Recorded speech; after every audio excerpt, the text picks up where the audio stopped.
Buenos días a todos. Muchas gracias, en primer lugar, al profesor doctor Sergio Náñez por la preocupación y por el interés por organizar esta conferencia para formación complementaria de nuestros alumnos de grado y de posgrado,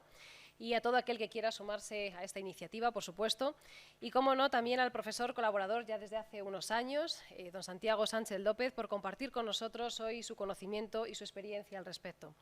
La conferencia sobre los fondos Next Generation aporta un tema tan trascendental para el futuro de España como son los fondos europeos del Mecanismo de Recuperación y Resiliencia y la oportunidad que suponen para transformar la economía de nuestro país y cumplir con el objetivo esencial de estos fondos: incrementar nuestro potencial de crecimiento y generar empleo estable de forma sostenida en el tiempo.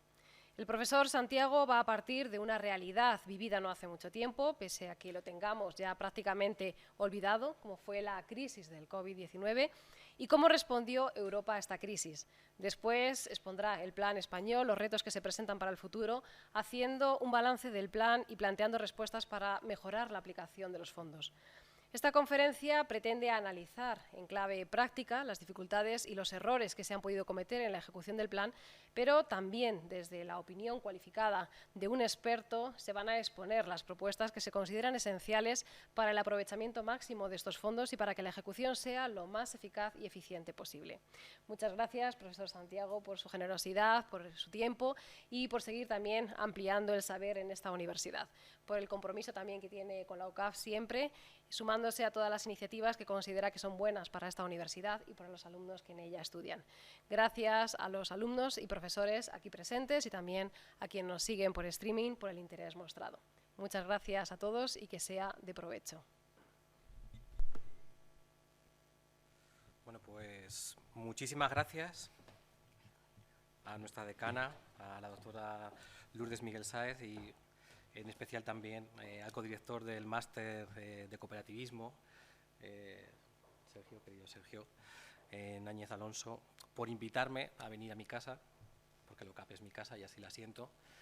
para charlar sobre algo que yo considero que es absolutamente trascendental para el presente, pero sobre todo para el futuro de nuestro país. Me gusta decir muchas veces que el futuro no es ese lugar al que vamos, sino que es el lugar que estamos construyendo ahora mismo. Y estos fondos forman parte, sin duda, de ese proyecto tractor y transformador que tiene Europa para cambiar, o sea, ya no solo recuperarnos de las circunstancias que han concurrido con la COVID y la recuperación económica que necesitamos todos los países. Somos todavía un país que no ha recuperado los niveles de prepandemia, pero sobre todo para transformar nuestra economía hacia un modelo mucho más digital, mucho más eficiente energéticamente y mucho más industrial. Me gustaría resaltar a lo largo de mi intervención la importancia que ha tenido el hecho de que en el seno de la Unión Europea por primera vez se cree un instrumento financiado con emisión de deuda comunitaria. Voy a ver si soy capaz de poneros. Ahí está.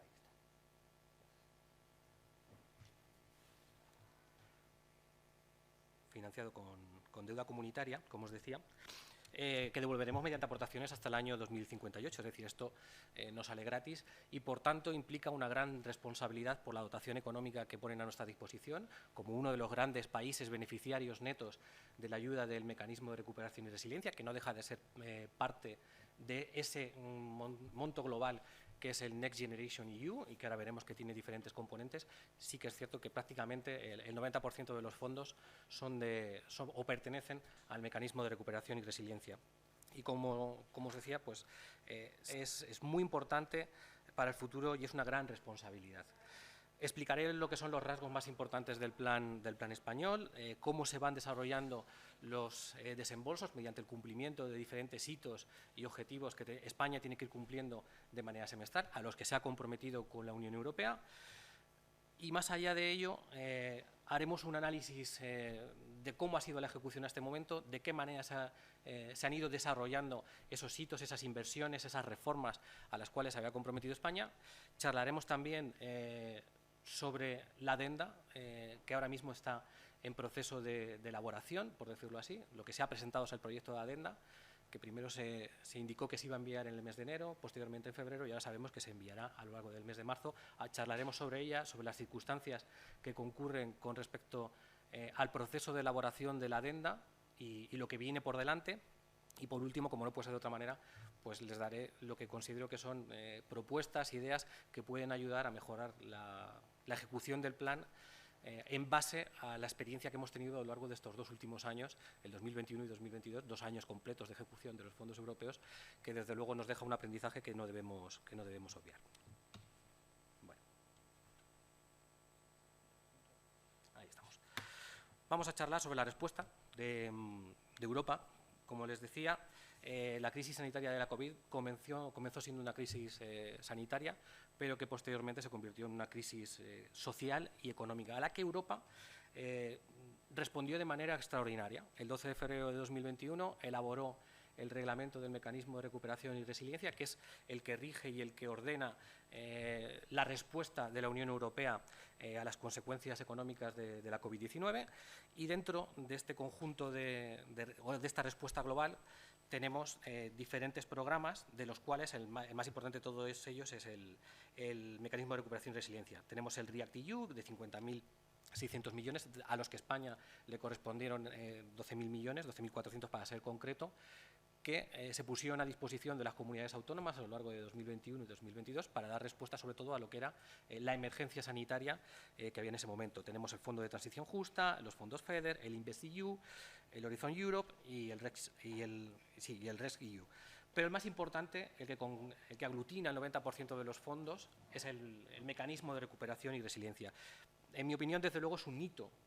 histórico, ese hecho de mutualización de deuda comunitaria, de corresponsabilidad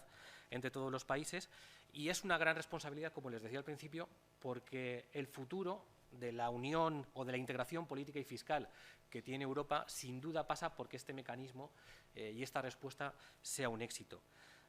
Ya no solo por el comportamiento que pueda tener los fondos en España, sino en conjunto de Europa. Para España singularmente es importante, especialmente para nuestro tejido empresarial, especialmente para las pequeñas y medianas empresas, porque tenemos un gap en competitividad y productividad con respecto a sus homólogas europeas, especialmente las pequeñas y medianas empresas, y esa brecha tenemos que ser capaces de reducirla, y estos fondos son una herramienta, desde luego, indispensable para poder recuperar esa distancia en competitividad y productividad que tenemos con las empresas europeas. Como les decía, el balance que se puede hacer una vez que termine el proceso de inversiones en el año 2026 o posteriormente si se prorroga y haya una evaluación sobre la ejecución de los fondos del mecanismo de recuperación, podremos ver cómo ha influido en el desarrollo de nuestra economía y, sobre todo, la capacidad que pueda tener sobre el devenir de la integración, como les decía, de la política fiscal y económica de la Unión Europea. Es la mayor movilización de recursos de la historia. Lo que se ha hecho a lo largo del año 2020 por parte de la Unión Europea es movilizar casi 2 billones de euros entre lo que es el marco financiero plurianual que corresponderá al periodo 2021-2027 y los fondos del mecanismo de recuperación. Y como les decía, me parece tremendamente importante en un momento en el que el euroescepticismo crece en algunos países de la Unión.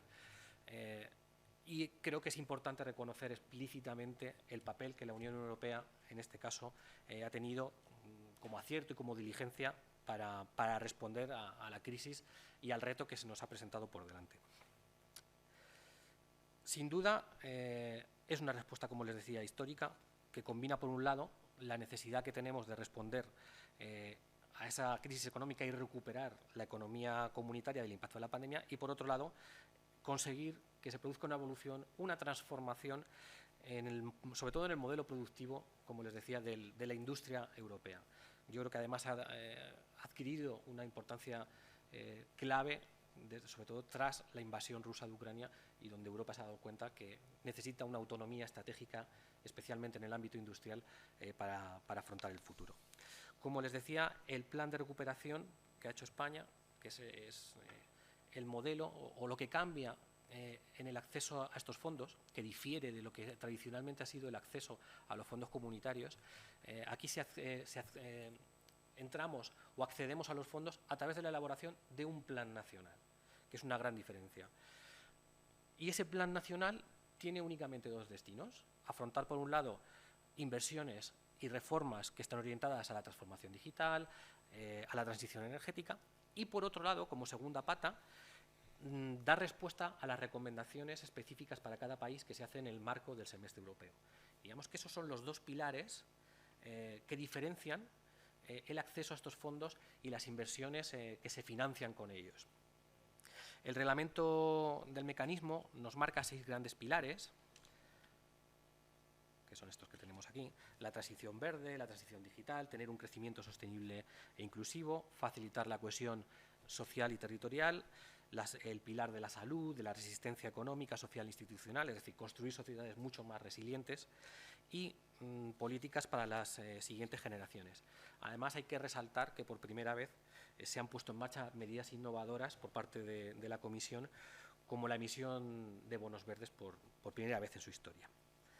Y dentro de todo este marco, que es el mecanismo de recuperación y resiliencia, la respuesta europea y ese reglamento que marca el camino por el que han de ir los planes nacionales, nos encontramos con el Plan Español, donde lo tenemos articulado en torno a 4 ejes y diferentes políticas palanca y hasta 30 componentes, que no voy a entrar a detallarlos porque tienen acceso todos ustedes a ellos en multitud de documentación, pero sí que me gustaría señalar otras cuestiones que son mucho más de fondo y que, en mi opinión, son importantes. En primer lugar, este plan, el Plan de Recuperación, Transformación y Resiliencia del Gobierno de España, el que nos compromete a realizar inversiones y reformas para los próximos años, marca un camino estratégico y un compromiso de ejecución de fondos con Europa. Fue presentado a la Comisión el 16 de abril de 2021 y fue aprobado en verano, el 16 de junio, y fue España, junto con Portugal, los 2 primeros países que presentaron sus planes y que recibieron la aprobación por parte de la Comisión de sus planes de recuperación. Como todos ustedes conocen, este plan pues, ha concitado mucho interés por parte de las empresas, de todo lo que es el entorno mediático, y tiene una importancia trascendental, no solo para la llegada de los fondos, sino para la ejecución, porque en este plan es donde se marcan los compromisos que España debe cumplir semestralmente para recibir los desembolsos previstos. Ahora mismo estamos en el tramo de ayudas no reembolsables, y a partir de en breve, cuando tengamos la adenda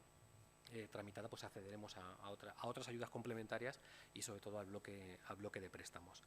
Como les decía, este plan detalla con total minuciosidad las 110 inversiones y las 102 reformas estructurales a las que se compromete España para lograr conformar un conjunto de 415 hitos y objetivos que son los que España tiene comprometidos desplegar a lo largo de la ejecución del plan de recuperación. Y como les decía, son los que tenemos que acreditar semestralmente para que podamos recibir los desembolsos. El plan español, como no podía ser de otra manera, está absolutamente alineado y respeta los objetivos que marca el mecanismo de recuperación y, como les decía, se desglosa en esos 4 ejes principales que tenemos detrás: el refuerzo de la inversión pública y privada para lograr una transición energética. Me gusta hablar de transición energética y no de transición ecológica. Considero que el lenguaje es muy importante y lo que debe de afrontar el país, sin duda, es una transición energética. La fijación, este plan marca una hoja de ruta de transición digital, especialmente importante para las empresas, pero también muy relevante para la administración pública. España necesita una agilización de trámites y eliminación de trabas burocráticas en las que este plan puede ser clave para poder mejorar esta situación mediante la digitalización. La promoción de la cohesión social y territorial del país y la igualdad de género. Como les decía,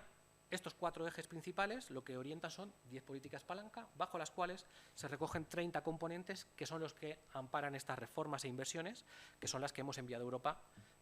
para su aprobación y las que tenemos que ir cumpliendo de manera semestral. Me gustaría hacer una referencia a un instrumento que, en mi opinión, es innovador y transformador, o con mucha capacidad transformadora,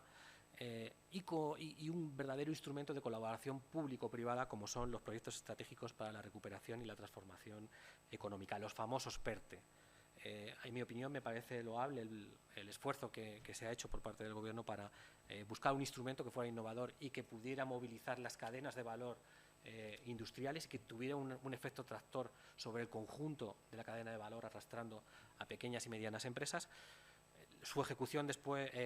ha mostrado muchas ineficacias sobre que las abordaremos posteriormente, pero como concepto, como instrumento innovador, me parece interesante la aportación que hace este plan con respecto a esta figura, la figura de los PERTE. Hasta ahora se han aprobado 12 PERTEs, que veremos posteriormente, pero sí que es cierto que realmente en funcionamiento o con un cierto despliegue tenemos únicamente el PERTE del vehículo eléctrico, también con dificultades que abordaremos a lo largo de esta charla, el de salud de vanguardia, que aunque es uno de los menores cuantía, es de los que menos cuantía tiene, sí que ha entrado en marcha, y el de las energías renovables. Aunque buena parte de las inversiones de este PERTE las realizan las comunidades autónomas o se realiza a través de las comunidades autónomas, y tampoco tenemos una evaluación muy concreta del avance real de ejecución de este PERTE, del PERTE de las energías renovables. Lo que sí que es cierto es que España ha adquirido compromisos y muchas veces se confunden los términos sobre la velocidad de crucero del plan, sobre la velocidad de la ejecución del plan, sobre haber logrado el máximo despliegue del plan y sobre el éxito de los desembolsos. Y me gustaría separar dos cuestiones muy importantes, que creo que son importantes dejarlas matizadas y claras. La velocidad de ejecución del plan y del desarrollo de las inversiones es una cosa, y el cumplimiento de los hitos y compromisos a los que nos hemos comprometido para acceder a los fondos es otra bien distinta. Sobre todo porque lo que hemos hecho hasta ahora es una elaboración de normas, aprobar reales decretos leyes, aprobar proyectos de ley, que entren en vigor determinadas estrategias, es decir, cumplimientos de carácter normativo, por decirlo así, pero España todavía no ha entrado en la fase en la que tiene que demostrar y cumplir inversiones en términos cuantitativos. Y voy a explicarlo, por lo menos ligeramente. Para el primer desembolso, para acceder al primer desembolso, tuvimos que aprobar la Ley Orgánica de Educación, el Real Decreto Ley se aprobó el que regula el ingreso mínimo vital, medidas en materia de energía, la Ley de modificación de medidas para mejorar el funcionamiento de la cadena agroalimentaria, reales decretos leyes de conexiones de energías renovables en la ley eléctrica, la Ley de Cambio Climático, modificaciones en el IRPF, impuesto de patrimonio, impuesto sobre servicios digitales, impuesto de transacciones financieras, o si se acuerdan, se creó un grupo para abordar una reforma fiscal. Pues bueno, el hecho de crear un grupo para abordar y preparar un libro que orientara una reforma fiscal en España formaba parte de los objetivos. Es decir, en el segundo desembolso incidíamos también en el avance de estas reformas. Estaba la modificación del Estatuto de los Trabajadores, el establecimiento de los ERTEs permanentes, cambios legales en la negociación colectiva, mantener el poder adquisitivo de las pensiones y aquella reforma laboral que con tramitación en el Congreso, y la primera parte de la reforma de las pensiones. Como saben ustedes, la reforma de las pensiones España la ha troceado en dos partes, o en 2 partes y media, y en ese segundo desembolso consistía en revalorizar las pensiones conforme al IPC, es decir, cumplimientos normativos, elaboraciones de ciertas reformas o aprobaciones de reales decretos leyes. Para el tercer desembolso, aquí ya entramos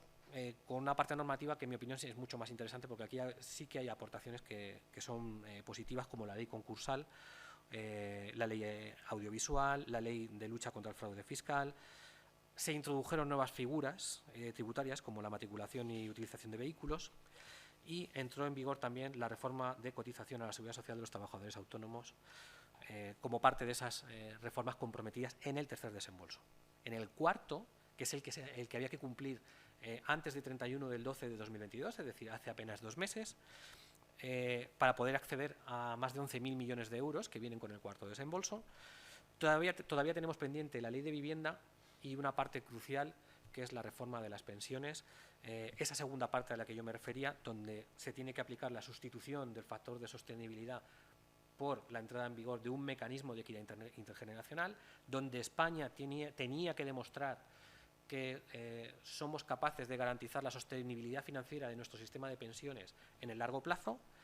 donde se adecuaban o donde se deberían de subir las bases máximas de cotización, o donde también estaba comprometido la ampliación del periodo de cómputo para el cálculo de las pensiones. Estos hitos que estaban comprometidos para llegar a 31 del 12 no se han cumplido, están aplazados, y veremos en qué situación, porque suponen un reto político de tamaño mayúsculo el poder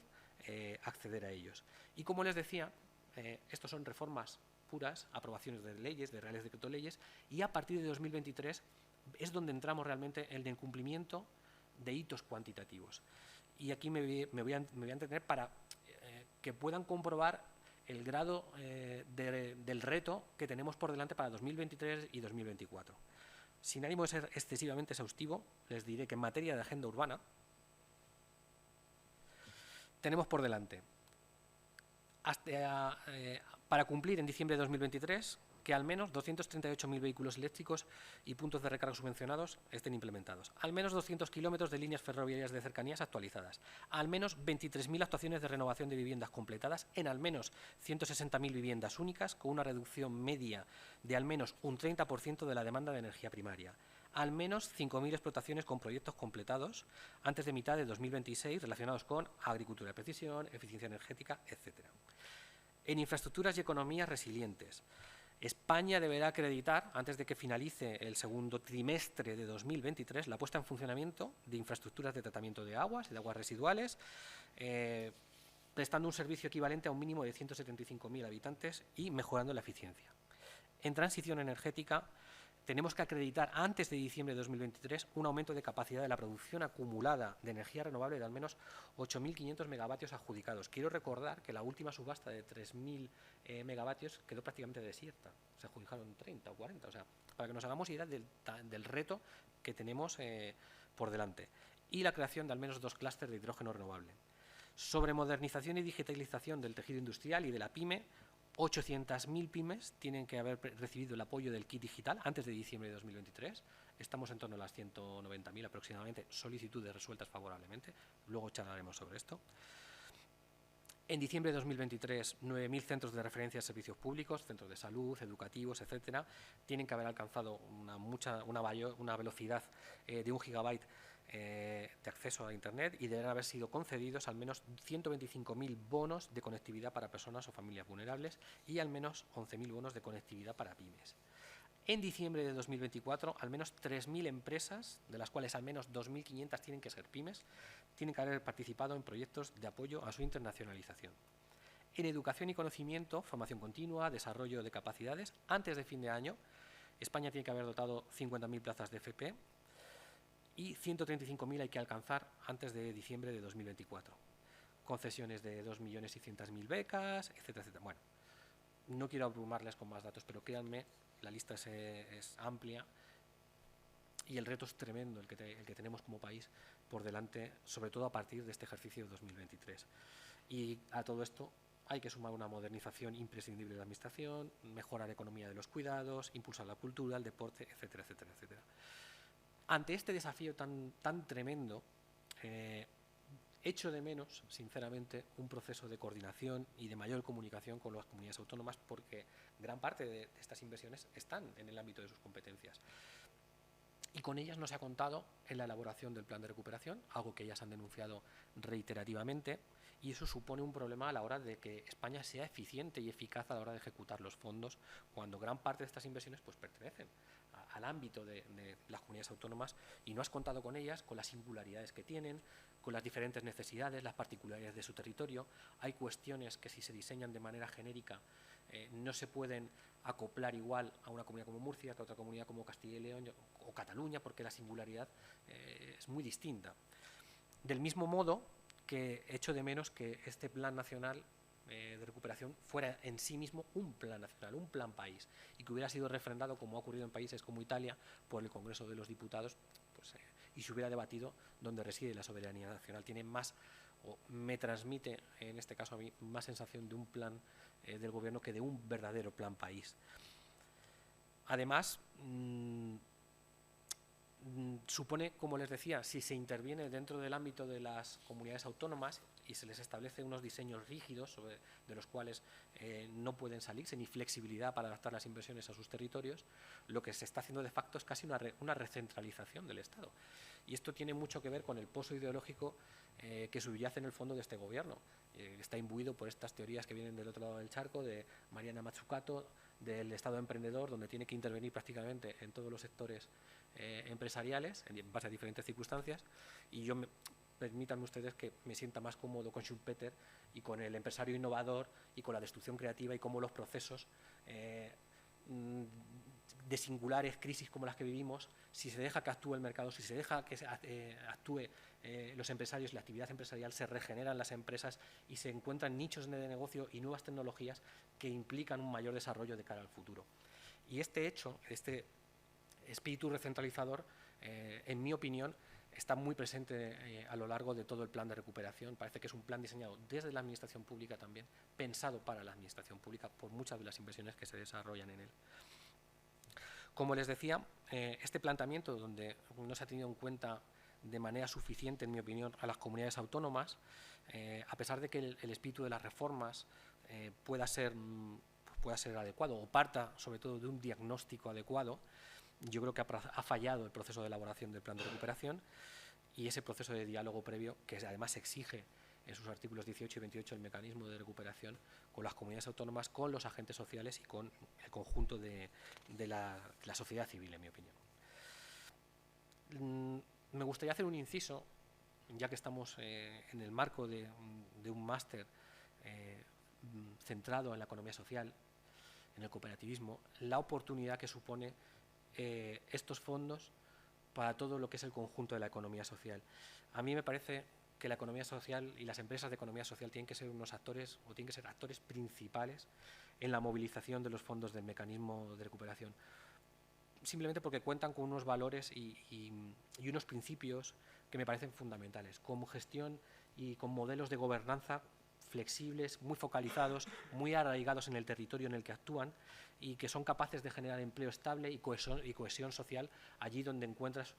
tejidos importantes de empresas de economía social, donde encuentras cooperativas y además estos principios que rigen en las empresas de economía social están perfectamente alineados con los objetivos que tiene el mecanismo y con los pilares del mecanismo de recuperación. Como les decía, en mi opinión, aportan un valor insustituible, especialmente en las zonas rurales, en esa España mal llamada España vaciada, en mi opinión una España llena de talento y llena de oportunidades, donde estas empresas además lo que hacen es amortiguar ese proceso de despoblación que se produce en los entornos rurales y además son capaces de movilizar recursos de manera muy eficiente. Como les decía, su labor es esencial, especialmente en todo lo que la labor que realizan en el ámbito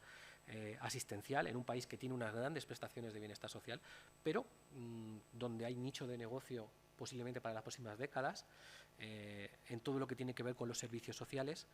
y en la prestación de estos servicios, allí donde las administraciones públicas no llegan o aún llegando, no lo hacen con la suficiente eficacia y eficiencia, con lo cual insisto que me parece que tienen una gran oportunidad y de hecho tienen un PERTE de la economía de los cuidados que está en proceso de desarrollo y que yo creo que puede ayudar a transformar y a fortalecer el tejido de la economía social en nuestro país. Singularmente pueden aportar mucho en todo lo que tiene que ver con la transición energética,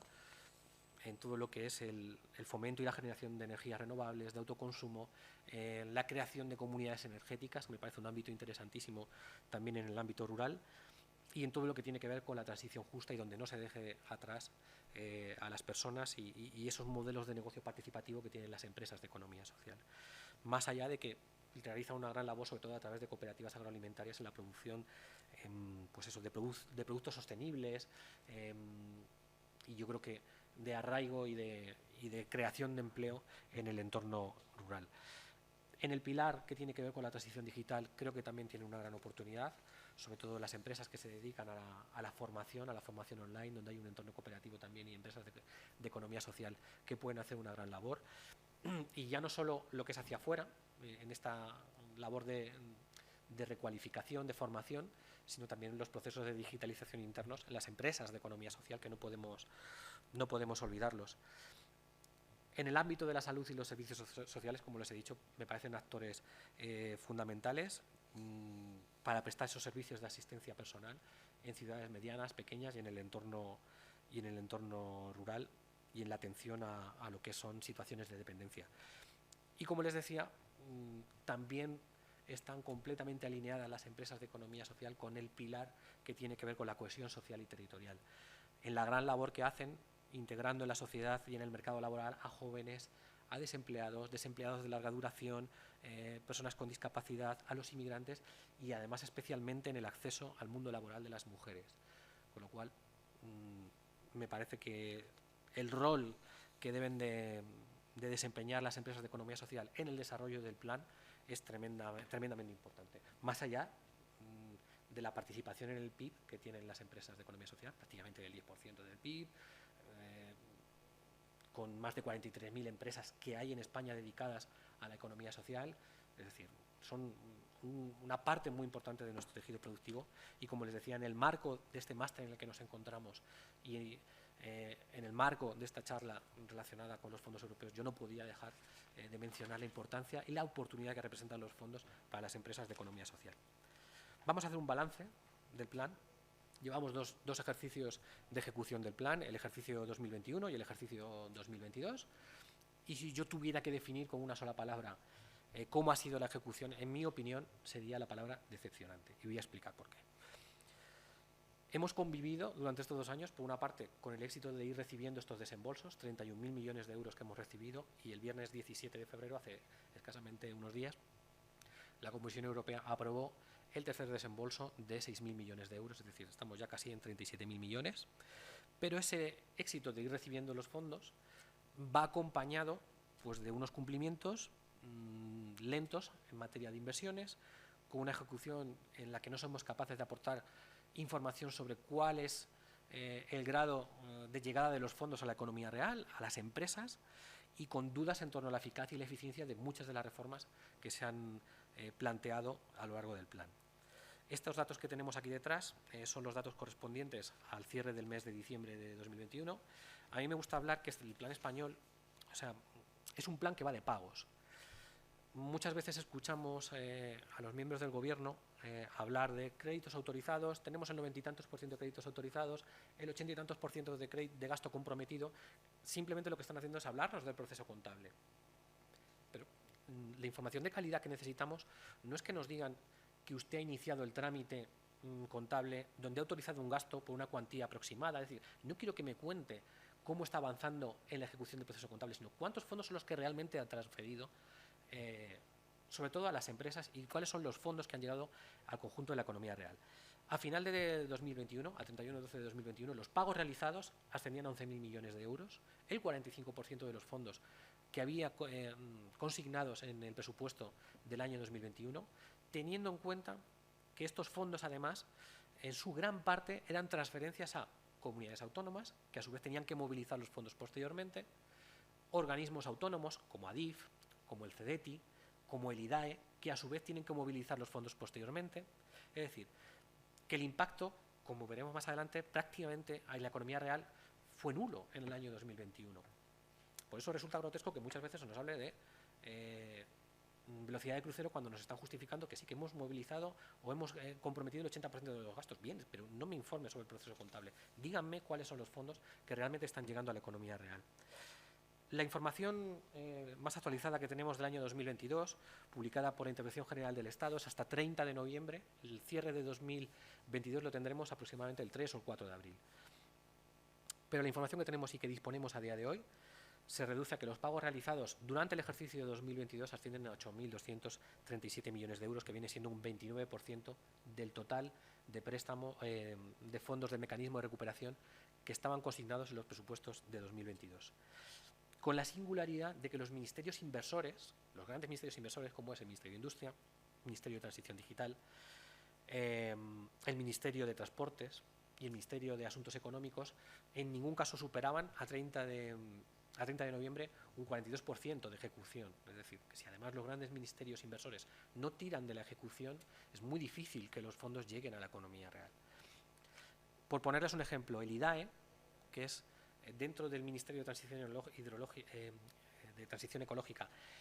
el que tiene la responsabilidad de ejecutar todos los fondos y canalizar los fondos que tienen que ver con energía, tenía presupuestados 2.300 millones de euros. ¿Saben cuántos fondos ha transferido el IDAE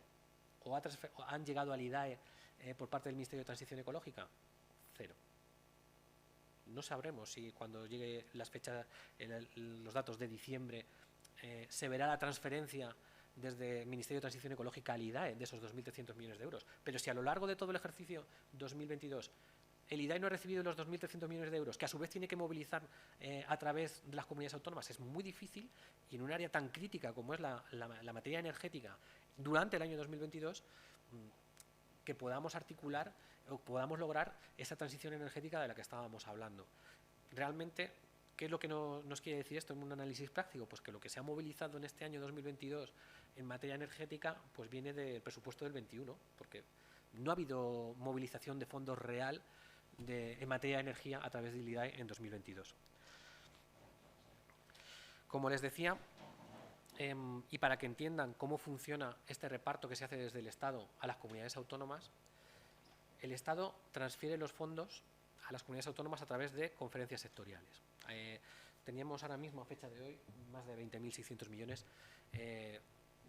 no transferidos, porque en su totalidad no están, pero sí que territorializados a las comunidades autónomas. Pero es muy importante entender cómo se reparten estos fondos y cómo se les hace llegar a las comunidades autónomas. Y esto se hace a través de las conferencias sectoriales dependientes de cada uno de los ministerios, en las cuales el ministro de turno se reúne con los consejeros de las comunidades autónomas del ramo correspondiente. Ejemplo, Ministerio de Transición Ecológica, la vicepresidenta tercera, Teresa Rivera, se reúne con los consejeros, pues si es la conferencia sectorial de medio ambiente, responsables de la materia de medio ambiente, donde llega con una serie de inversiones prácticamente cerradas, con importes prácticamente cerrados para las comunidades autónomas, y en donde se les dice a las comunidades autónomas en qué, cómo y cuándo tienen que invertir ese dinero, más allá de que se ajuste o no a las necesidades reales que tienen esos territorios.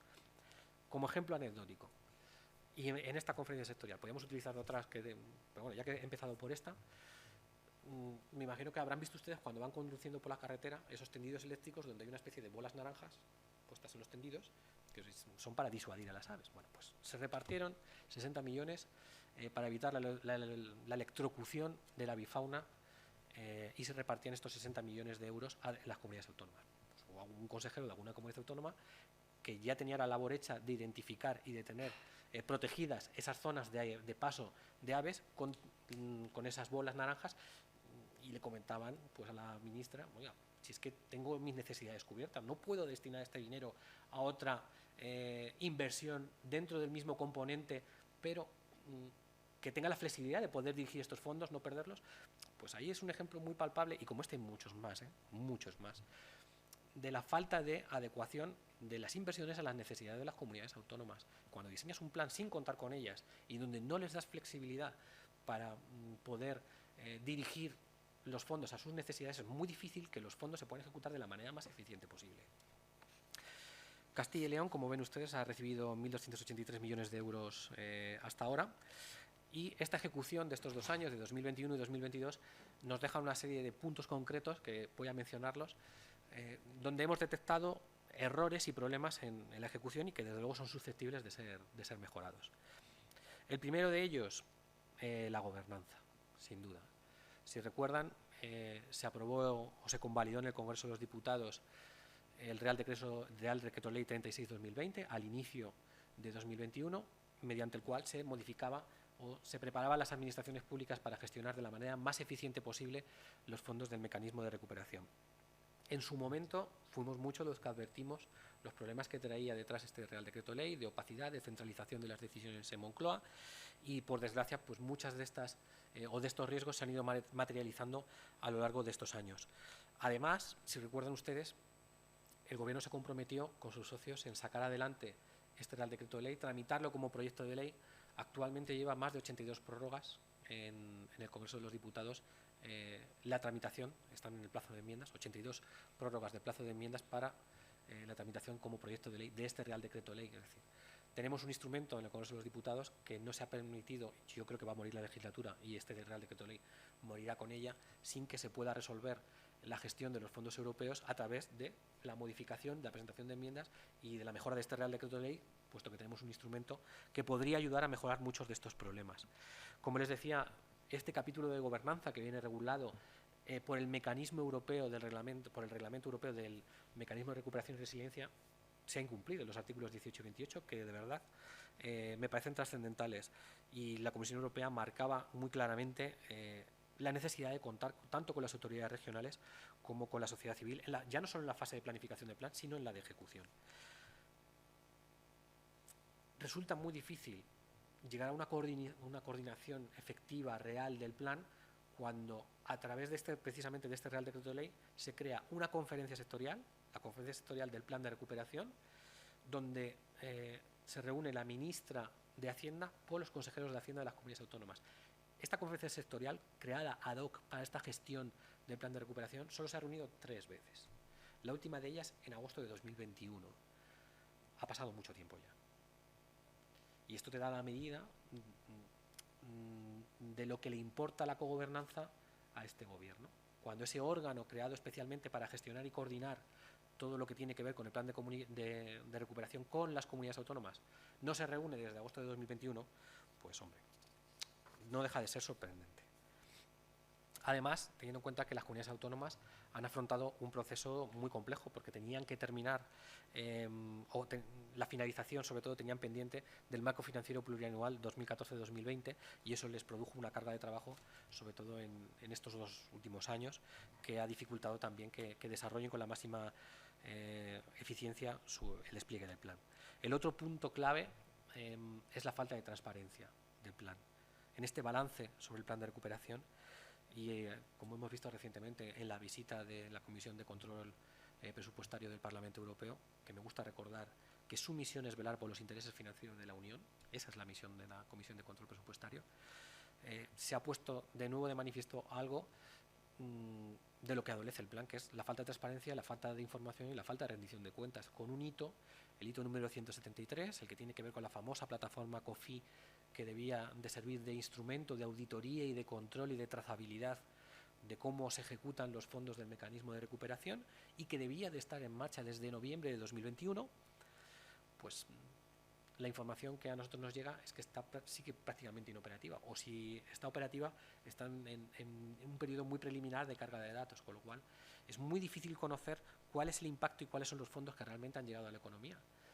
Para que se hagan una idea, los consejeros de las comunidades autónomas tuvieron que enviar en diciembre la información a través de miles de hojas de Excel a los ministerios para poder reportar la información de la ejecución, lo cual resulta paradójico en el mundo de la digitalización y en el mundo al que queremos avanzar. Como les decía, esta visita de la Comisión de Control Presupuestario, esto lo ha puesto muy de manifiesto. Yo creo que es uno de los puntos más importantes que ha puesto de manifiesto. Y voy a citar a Mónica Hohlmeier al acabar esta misión, que es la presidenta de la Comisión de Control, en lo que le decía a Carlos Segovia, periodista del diario El Mundo, en una entrevista justo al terminar. Y leo textualmente: necesitamos saber en qué gastan los Estados miembros el dinero y quiénes son los beneficiarios finales. No nos han dado respuestas concretas y ahora tenemos una visión más amplia, pero sigue faltando transparencia. Ya no les digo, si añadimos a esto, la preocupación que ha generado la reducción del delito de malversación en un contexto pues, como el que estamos actualmente. Este déficit de información y de rendición de cuentas y de transparencia no solo dice Mónica Hohlmeier, la IREF, que como saben ustedes hace de manera recurrente informes preceptivos que acompañan a la actualización del programa de estabilidad, a los presupuestos generales del Estado, ha reiterado repetidas veces y ha recomendado actuar sobre la transparencia del plan de recuperación. Y les vuelvo a citar también textualmente lo que decía en el informe del 25 de octubre de 2022, de este año pasado, sobre los presupuestos generales de este año. Cito textualmente: el plan presupuestario debe incorporar todas las medidas previstas por el Gobierno y el impacto de los fondos REACT-EU y del plan de recuperación sobre los ingresos y gastos de las administraciones públicas, así como el desglose por sus sectores de los recursos y empleos en términos de contabilidad nacional, algo esencial para saber si realmente están llegando los fondos a la economía europea. Cuando enviamos en abril el programa de estabilidad 2022-2025, ya insistía, y cito: sin embargo, el Gobierno no publicó información sobre la implementación del plan de recuperación en términos de contabilidad nacional, ni a través de este portal, ni en las estadísticas mensuales de ejecución. La publicación periódica del importe de los ingresos y gastos del plan de recuperación en contabilidad nacional es fundamental para el análisis y seguimiento de las cuentas de las administraciones públicas. Lo que sí sabemos, y tenemos diferentes institutos privados y organismos públicos que así lo certifican y que así lo han evaluado, es que el impacto en 2021 fue nulo, prácticamente nulo. El Gobierno, en los presupuestos generales de 2023, cifraba el promedio del impacto del plan de recuperación entre el periodo 2021 y 2031 en una media de 2,6 puntos. Ahora, recientemente, con la adenda, eleva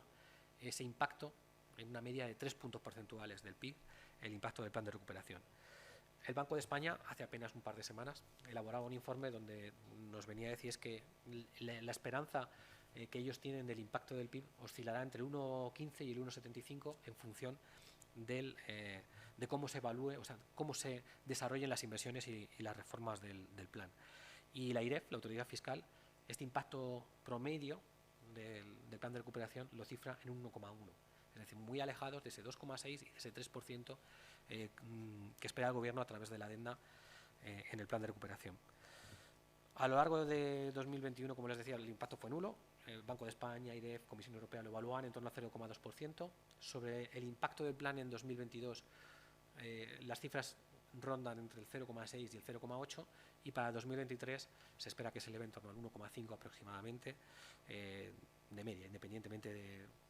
Hay organismos que dan 1,4, 1,5, 1,6, pero en torno al 1,5. Para 2024 el Banco de España lo cifra en 1,4, 2024, y la IREF el 1,9. El Gobierno espera el 3,5, para que vean la diferencia que hay entre las previsiones entre el Gobierno y lo que están dando organismos e instituciones independientes. En cuanto a las inversiones, clave, como les decía, sobre todo después de la invasión rusa de Ucrania, el desarrollo de nuestro tejido industrial, de evolucionar hacia una economía mucho más digital, energética, eficientemente energética y mucho más industrial, presenta graves deficiencias. Las inversiones, muchas de ellas se parecen más a un plan E que a inversiones realmente transformadoras, es decir, hacer carriles bici, determinadas cuestiones, renovaciones de tipo urbano, etcétera. Los fondos del mecanismo de recuperación no pueden sustituir lo que son los fondos ordinarios que tienen los ministerios, y su escaso impacto transformador hace, como les decía, que se parezcan más a un plan E que a otra cuestión. Otro problema es que muchas de las inversiones lo que generan es gasto estructural, sobre todo en el ámbito de las comunidades autónomas a las que obliga a hacer inversiones, centros públicos, etcétera, etcétera, pero sin previsión de cómo se van a financiar posteriormente, porque esas inversiones luego hay que dotarlas de actividad, hay que dotarlas de personal, es decir, son generadoras de gasto estructural en una economía que tiene casi 50.000 millones de déficit estructural, casi el 4% del PIB, y que, en mi opinión, junto con la deuda pública, es uno de los grandes riesgos que tiene este país. Y me gustaría señalar también la frustración del tejido empresarial. El tejido empresarial ha pasado por 3 fases. Una primera fase de ilusión, cuando conoce el plan, cuando se presenta hasta 9 veces por parte del presidente del Gobierno el plan de recuperación. Después ha pasado por una fase de desconcierto, donde tenían grandes proyectos que tenían que llevarlos a las administraciones públicas, y muchas veces acudían a diferentes ventanillas sin saber dónde llevar sus proyectos, a comunidades autónomas, a los ministerios, un desconcierto total. Y desconcierto que posteriormente se ha transformado en frustración al darse cuenta que es muy difícil acceder a los fondos del mecanismo. De hecho, en las estadísticas que se han elaborado sobre el grado de participación y la voluntad de participar en los fondos, pues dejan datos muy preocupantes. El Banco de España elaboró un informe donde señalaba que solo esperaban participar en torno al 16,6% de las empresas de nuestro país. Y es que cuando te encuentras con convocatorias con plazos muy reducidos, con requisitos complejos, sobre todo para las pymes es muy difícil acceder a los fondos, que no tienen los recursos y las capacidades administrativas y de gestión de burocracia, por decirlo de alguna manera, para poder presentar sus proyectos y acudir a las convocatorias. Las grandes empresas tienen otros departamentos y otras capacidades que las pymes no tienen. Y luego hay que considerar que hay una tremenda fragmentación de fondos, lo cual dificulta también el acceso a los mismos. Para que se haga una idea, una gran empresa o una mediana empresa que tenga un proyecto industrial interesante, muchas veces tiene que dividir ese proyecto en pequeños proyectos para acudir a convocatorias concretas, lo cual hace muy ineficiente el proceso. En vez de tener una ventanilla única con un acceso global, con un gran proyecto que desarrolle una parte industrial de la empresa, una nueva línea productiva, etcétera, etcétera. Como dato positivo, el kit digital yo creo que ha mejorado o ha innovado también en cuanto a la posibilidad de acceder a los fondos a través de un mecanismo online, digital, sencillo.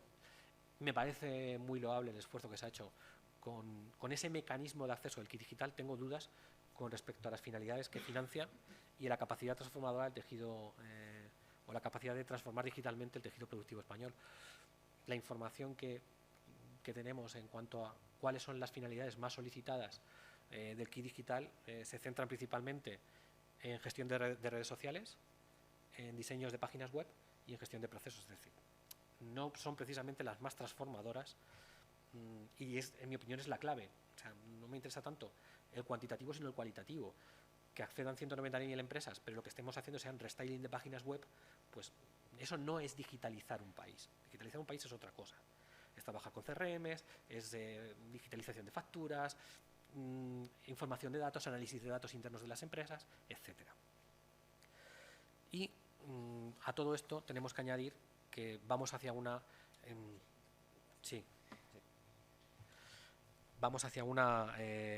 posible ampliación de los plazos de los fondos hacia un horizonte de 2 o 3 años más, 2028 a 2030 posiblemente, para poder llegar a las ejecuciones. Me parece mucho más interesante ejecutar bien que ejecutar rápido. Y con respecto a los PERTEs,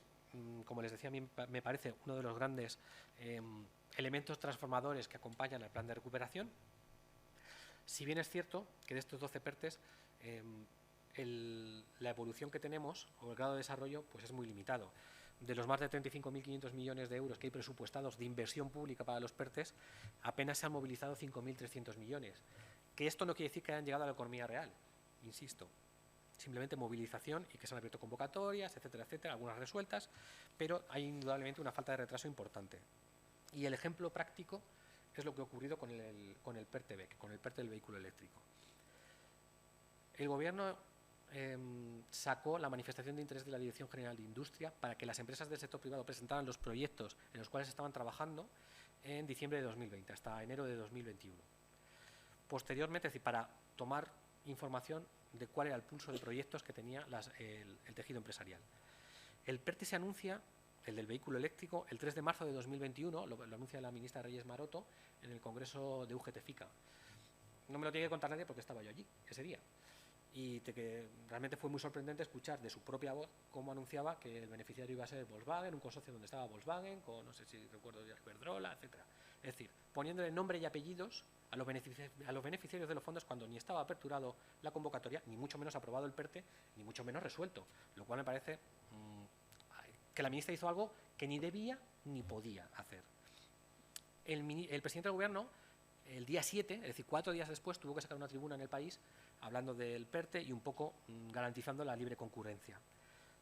Todo consecuencia de lo que había dicho su ministra unos días antes. El PERTE se aprobó en verano de 2021, las bases estuvieron disponibles el 23 de diciembre de 2021, se sacaron las convocatorias en marzo de 2022, hubo que prorrogarlas 2 veces, se terminaron resolviendo en torno al mes de octubre. En ese periodo intermedio, el presidente del Gobierno con la ministra Reyes Maroto se fueron a Navalmoral de la Mata, en Cáceres, para anunciar que la fábrica de Envision de baterías iba a recibir los fondos europeos, sin que estuviera resuelta la convocatoria y con un proyecto que posteriormente además fue denegado. Sorprendente. Resultado, adjudicación de 877 millones para un total disponible de 2.975 millones de euros. No queda aquí, porque las dificultades de presentar avales de las pymes que participaban en los consorcios de estos PERTEs, o de este PERTE, les impidió a la totalidad de pymes que eran beneficiarias de ayudas presentar estos avales, porque requería, ya saben ustedes, cuando uno acude a un banco o una pyme para que te den un aval, muchas veces incluso tienes que inmovilizar fondos, con lo cual esa inversión concedida cayó hasta 793 millones de euros. Se da la circunstancia, además, de que el Ministerio está retrasando los pagos que deberían haberse producido en diciembre. Hay empresas que tienen constituidos estos avales que están atendiendo sus costes financieros pero todavía no han recibido los fondos de las ayudas. Y posteriormente, después de todo este desaguisado que les he comentado lo más rápido posible, se anuncian los ceses el 23 de diciembre del 22 de la cúpula del Ministerio de Industria. Se nombra ya en 2023 un comisionado y ya se nos ha anunciado que se va a rediseñar el PERTE y que va a haber una segunda convocatoria a lo largo de este año. Pues esto ejemplifica un mal diseño, una mala ejecución de los PERTEs y cómo muchos de ellos no estaban lo suficientemente maduros o cómo se han diseñado alejados de la realidad empresarial, que esto es realmente lo que ha ocurrido con este PERTE. Cuando diseñas un PERTE desde los despachos y desde el desconocimiento de la realidad empresarial y del tejido industrial de nuestro país, mayoritariamente formado por pymes, pues pasan estas cosas. Sobre todo cuando esta manifestación de industria es que presentaron más de 750 proyectos. Vamos a hablar de la adenda al plan, muy rápidamente. Ahora mismo estamos en el proceso de elaboración del proyecto de adenda al plan. Nos va a permitir acceder a 84.000 millones en préstamos, a 2.600 millones correspondientes al REPowerEU, que es una estrategia europea para fomentar las energías renovables, el almacenamiento y proyectos de hidrógeno verde. Y 7.700 millones en ayudas adicionales que por nuestro mal desempeño económico a lo largo de 2021 nos han ampliado la parte de las ayudas no reembolsables. En mi opinión, está fallando lo mismo que ocurrió con el plan de recuperación. No ha existido un proceso de diálogo real entre la sociedad civil, con los agentes sociales, con las empresas y con las comunidades autónomas para diseñar este proyecto de adenda.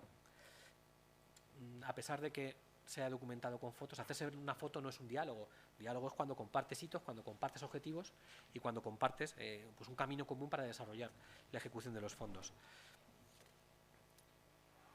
La adenda al plan se dividirá en diferentes fondos, entre los cuales el más importante de mayor capital son 20.000 millones que van para las comunidades autónomas, para ejecutar inversiones dentro de sus propias competencias. Hay una línea de préstamos ICO de 15.000 millones, pero sobre todo me parece muy interesante que se esté utilizando la adenda al plan para refinanciar, por decirlo así, las ayudas que hemos hecho a través de la SEPI a las empresas estratégicas o la recapitalización de empresas de mediano tamaño a través de Cofides. Veremos cómo se desarrolla todo esto. Las empresas todavía no saben cuáles son las condiciones a las cuales van a poder acceder a los préstamos, y después de la última experiencia de las líneas ICO, no sé el grado de impacto y de difusión que tendrán estas nuevas líneas ICO que se pongan en funcionamiento. España, desde luego, accede a una financiación preferente a 30 años, con 10 de carencia, y al mismo tipo al que se financia en la Unión Europea, que, como saben ustedes, tiene el máximo rating y la máxima calidad crediticia. Con lo cual, pues aquí la clave está en que se puedan ampliar los plazos de inversión para, como les decía, que se pueda ejecutar y se puedan gastar, sobre todo bien, los fondos, más que gastarlos rápidos, que viene siendo pues el recurso cuando uno tiene estrés por ejecutar los fondos de manera urgente. No me gustaría terminar sin pues ofrecerles algunas propuestas para mejorar el plan de recuperación, aquellas que, en mi opinión, pueden ayudar a mejorar, sobre todo de cara al horizonte 2023-2026, la eficacia de los fondos y el impacto de los fondos en la economía. Por una parte, recuperar los consensos, me parece clave, recuperar los consensos a nivel político, a nivel social, a nivel territorial, y desatascar la tramitación de lo que les decía, de la tramitación del proyecto de ley que viene derivado del Real Decreto Ley 36/2020 y que permitiría resolver algunos de los problemas que nos hemos encontrado. Las rebajas de impuestos me parecen claves, los incentivos fiscales, algo que prácticamente no se ha utilizado, pero que sin embargo sí que ha hecho Francia, sí que ha hecho Italia, sí que ha hecho Portugal, Suecia, etcétera, y que pueden ayudar muchísimo a todo lo que sea inversiones en innovación. Desde luego, en mi opinión, hay que reformular los plazos. 2026 es un horizonte muy corto para terminar de hacer de manera eficiente las inversiones del plan de recuperación, y deberíamos de plantearnos el horizonte 2028-2030. Piensen que muchas de las inversiones, sobre todo en el ámbito industrial, son inversiones de mucho volumen que requieren que sean rentables en un contexto de inflación de costes, de elevación de los costes energéticos, de elevación de los precios de las materias primas, de problemas en la logística, es decir, cuellos de botella. Lo más importante es que estos proyectos sean viables y sean rentables y se adecúen al contexto actual y al horizonte temporal que necesitan para que las inversiones sean rentables. Desde luego, hay que dar más flexibilidad a las comunidades autónomas y una manera de que puedan utilizar los fondos allí donde ellas consideran que tienen mayor capacidad tractora, sería dándoles la posibilidad de hacer PERTEs territoriales, donde ellos puedan utilizar estos instrumentos de colaboración público-privada para dinamizar sus territorios, por lo que les decía. O sea, nadie mejor que ellas sabe los problemas de cohesión territorial, pues de eficacia que pueden tener en sus territorios. La transformación digital de la administración, absolutamente esencial para acceder a los fondos, para facilitar la relación de los ciudadanos y de las pymes. Involucrar al sector financiero, también clave, hasta ahora no se ha hecho, cuando con la capilaridad que tiene el sector financiero podría dinamizar las ayudas, o hemos perdido 2 años de dinamizar ayudas, tal y como hacen con otros programas europeos, como puede ser con las ayudas de la PAC, o modernización pues de la industria agrícola. Es decir, la experiencia que tienen las comunidades autónomas, las entidades financieras para dinamizar fondos, para anticipar ayudas, no se ha hecho uso de ellas, y deben ser actores principales con la adenda al plan. Incorporar proyectos de inversión en capital humano, invertir en formación, incluso se ha perdido la oportunidad de crear la mochila austríaca con estos fondos, que el Banco de España cifraba en 8.500 millones de euros la dotación que sería necesaria para poder ponerla en funcionamiento, y ha sido una oportunidad perdida. precisamente para flexibilizar nuestro mercado laboral en algo que me parece esencial y lo estamos viendo hoy en día cuando tienes una inflación que está integrada prácticamente en la estructura de costes de todas las empresas y cuando se diseñan medidas paliativas pero no se ataca el lado de la oferta y medidas que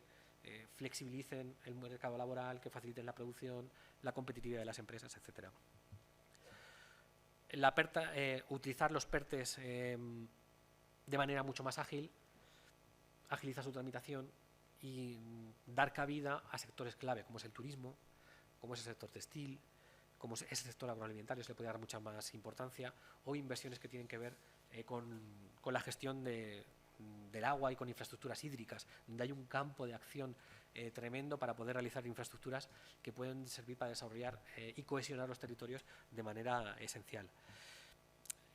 Ampliar la ambición de las reformas, también muy importante, es decir, en vez de muchas pequeñas reformas, abordar 3, 4, 5 reformas estructurales importantes, grandes de calado, que conviertan nuestro país y lo hagan mucho más competitivo. Y por último, reforzar los mecanismos de transparencia, de información, de rendición de cuentas, todo esto de lo que hemos estado hablando, con instrumentos que sean estandarizados y que nos den verdaderas mediciones del impacto que tienen los fondos, tanto en crecimiento como en generación de empleo.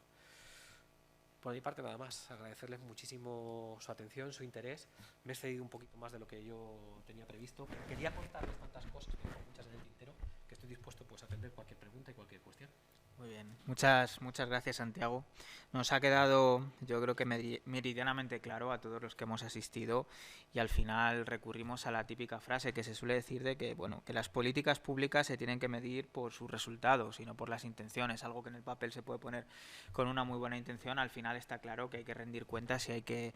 medirlo. Cedemos ahora lo que es el turno de palabra a las personas que tenemos aquí físicamente, por si quieren plantear alguna cuestión y si llegara alguna cuestión también a través del chat de las personas que nos están siguiendo desde casa a través de streaming, pues también es su momento, así que adelante. Tenemos por aquí una pregunta, adelante. Muchas gracias, Santiago, por la amplia información facilitada y así por el, creo, muy interesante análisis que ha realizado. Le planteo 3 cuestiones que realmente en el fondo están ligadas. Es una, para ver si me podría dar por favor su opinión. En cuanto, yo voy al génesis del fondo, ¿no? de lo que se ha organizado en la Unión Europea. Se plantea como respuesta a la crisis generada por la COVID.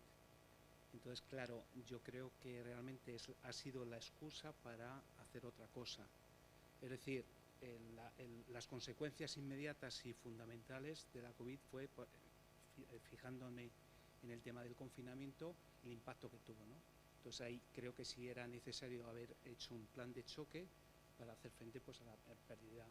problemas de liquidez, problemas de falta de entrada de ingresos en familias, autónomos, etcétera, etcétera.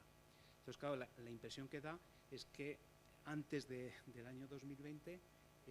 no se había hecho nada en la Unión Europea. Parece que había que empezar, da la impresión que todo el tema de digitalización, etcétera, etcétera, nos damos cuenta que hay que hacerlo a partir del año 2020, con la excusa de la COVID. Entonces, realmente, si ha sido, digamos que se le ha ido de las manos o a raíz de ese punto de la COVID se ha aprovechado para hacer algo más grande. Y claro, la siguiente cuestión es cómo se vertebra este fondo con los fondos estructurales, etcétera, con lo que ya hay tradicionalmente dentro del presupuesto de la Unión Europea. Y si toda esta magnitud, si juntamos la magnitud de los fondos Next Generation, más toda la cuestión de los fondos estructurales existentes, si toda esa magnitud, de ahí podemos presumir o esperar que haya eficiencia en el uso de los recursos. Gracias. Bueno. La respuesta a la COVID tiene por una parte pues, una derivada nacional, financiada con lo que son nuestros presupuestos generales del Estado, con un impulso fiscal enorme que se dio para poder facilitar ayudas, más allá de que tuvieran más o menos éxito, con aquellas famosas ayudas a las empresas y a los autónomos, articular mecanismos que tuvieran o que facilitaran la liquidez a las empresas, como los préstamos ICO-COVID, etcétera. Es decir, tuvo una parte de respuesta nacional propia de los países, en nuestro caso con menos esfuerzo en ayudas directas que otros países, por nuestra propia debilidad o nuestros propios desequilibrios en las finanzas públicas que condicionan mucho la respuesta de nuestro país. España tiene que recuperar espacio fiscal y eso pasa por reducir nuestro volumen de deuda, más allá del porcentaje, sino el volumen de deuda de 1,5 billones de euros. Es un gran desequilibrio que tenemos a futuro, con una seguridad social que está también desequilibrada y con una perspectiva de crecimiento de los gastos de atención del servicio de la deuda para los próximos años que van a ser importantes. Todavía no lo notamos porque la curva de tipos todavía está cambiando, pero en 3 o 4 años vamos a tener ahí un grave problema. Bien, eso por un lado, te condiciona la respuesta fiscal, tus propios desequilibrios. Europa, en mi opinión, se da cuenta de la magnitud del problema y evidentemente hay países como España y como Italia que por su propia estructura del tejido productivo y del peso que tienen determinadas actividades como el sector servicios, el turismo, en el PIB de cada uno de los países, cuando inmovilizas los desplazamientos, cuando no dejas que se desplace a la población, tienes sectores que caen completamente a cero, como pasa con los hoteles, la restauración, las agencias de viaje. Entonces, articula un mecanismo que no solo ayude a la recuperación, sino que permita también que se pueda transformar económicamente el conjunto de la Unión, y especialmente el sur de Europa, que tiene todavía más déficit en cuanto a transformación y en cuanto a tejido industrial que el resto que el conjunto de la Unión. Muchas veces los fondos europeos, nosotros somos receptores netos, es decir, vamos a recibir mucho más de lo que aportamos a la Unión Europea, pero desde los países del norte son conscientes de que si son capaces de que los países del sur crezcan económicamente, se reduzcan las diferencias, van a beneficiarse también de la propia actividad y de la propia generación de crecimiento que venga del sur de Europa y que nos haga también menos dependientes, y eso tendrá efecto arrastre también sobre ellos. Pero en este caso, además de todas esas circunstancias, lo que se pretende es transformar industrialmente y abordar cuestiones que ya estaban encima de la mesa, como una agenda verde, como un pacto verde europeo, lo que es los retos que tenía ya planteados la Unión Europea en materia de transición energética. A eso añadimos la transición digital y sobre todo esa parte de industrialización. Es decir, realmente se convierte en una oportunidad. Lo que hablábamos de Schumpeter, es decir, esta destrucción creativa, esta manera de que a través de las crisis se permita, sin la planificación, porque esto me parece también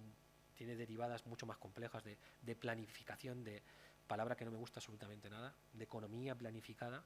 tiene muchos visos, pero eso es otro debate completamente distinto y mucho más complejo. Pero lo que sí que es cierto es que se articula una respuesta industrial, una respuesta digital, una respuesta de una transición energética que ya estaban abordando las industrias españolas. Es decir, las industrias españolas están comprometidas con los objetivos de descarbonización y muchas de ellas ya están desarrollando procesos para ser mucho más eficientes sin necesidad de que vengan a imponérselo. Bueno, eso por un lado. La coordinación con el resto de fondos es algo que en algunas ocasiones se echa de menos, sobre todo pues, con los fondos de cohesión. Ha habido problemas en el presentar los proyectos o articular y firmar el convenio con Europa para el próximo programa de fondos de cohesión. España se ha retrasado, hubo un retraso, y al final toda esa estructura de fondos europeos que llegan al país tiene que tener una coherencia entre sí, para que no se cumpla el principio de adicionalidad y que no estés financiando las mismas cosas con distintos fondos. Con lo cual eso es absolutamente, y eso lo recoge el mecanismo de recuperación, el cumplimiento del principio de adicionalidad, y es uno de los problemas que pueden surgir, como no financiar gasto recurrente, como no financiar inversiones que se venían financiando con fondos ordinarios en ejercicios pasados, cuestión que en algunas inversiones estamos incumpliendo, porque estamos financiando con fondos europeos. Cuando uno se baja a determinadas licitaciones se da cuenta que hay convocatorias del 18, del 19, del 20 que se están financiando con los fondos Next Generation, cuando antes se financiaban con los fondos ordinarios. Con lo cual, es complejo. En mi opinión, sí que hay una respuesta muy decidida por parte de la Unión Europea. Yo creo que es una respuesta valiente y es la que correspondía. Y luego está la medición de la eficiencia y la evaluación, como decía Sergio, de la evaluación de las políticas públicas, que a mí me parece absolutamente clave, y concretamente en esto, que tengamos un sistema de evaluación de las políticas públicas donde haya, como decía en ese último punto de las ideas que pueden ayudar a mejorar, métodos estandarizados donde se nos diga o donde podamos medir realmente cuál es el impacto del plan, tanto en términos de crecimiento como en términos de empleo, que como también ha dicho la decana, este plan va de incrementar nuestro potencial de crecimiento y de generar empleo estable a largo plazo. Y esos son dos pilares básicos que tiene que cumplir el mecanismo de recuperación y resiliencia. Y si no lo cumple, nos estamos equivocando.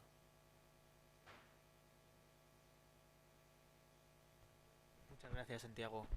por la respuesta. No sé si se quiere plantear alguna cuestión más, alguna duda. No sé si a través del streaming, alguien por el chat, no tenemos ninguna cuestión más. Bueno, pues es turno de dar las gracias. Agradecemos en primer lugar a Santiago que haya podido estar hoy aquí, tanto a los que han estado físicamente como siguiéndonos desde casa, por habernos podido ilustrar realmente, yo creo que de una forma muy clara, muy sencilla y al final divulgativa, que es lo que hace falta. Hay que hablar para que las personas entiendan las cosas, no para que vean que uno sabe mucho de algo. Yo creo que en este caso se ha cumplido perfectamente. También, pues, como no, agradecer al decanato de la universidad, que siempre pues impulsa todo este tipo de actividades, a Francisco Salinas, que no ha podido estar hoy aquí físicamente, pero que creo que nos ha estado siguiendo, y como no, pues a todas las personas que están por detrás con ese trabajo. Tenemos aquí a los técnicos que siempre nos echan un cable con todas estas cuestiones para que desde casa pues también podamos acercar lo que es la universidad y el conocimiento a todos los sitios. Muchas gracias a todos y bueno, esperamos poder celebrar alguna jornada divulgativa más.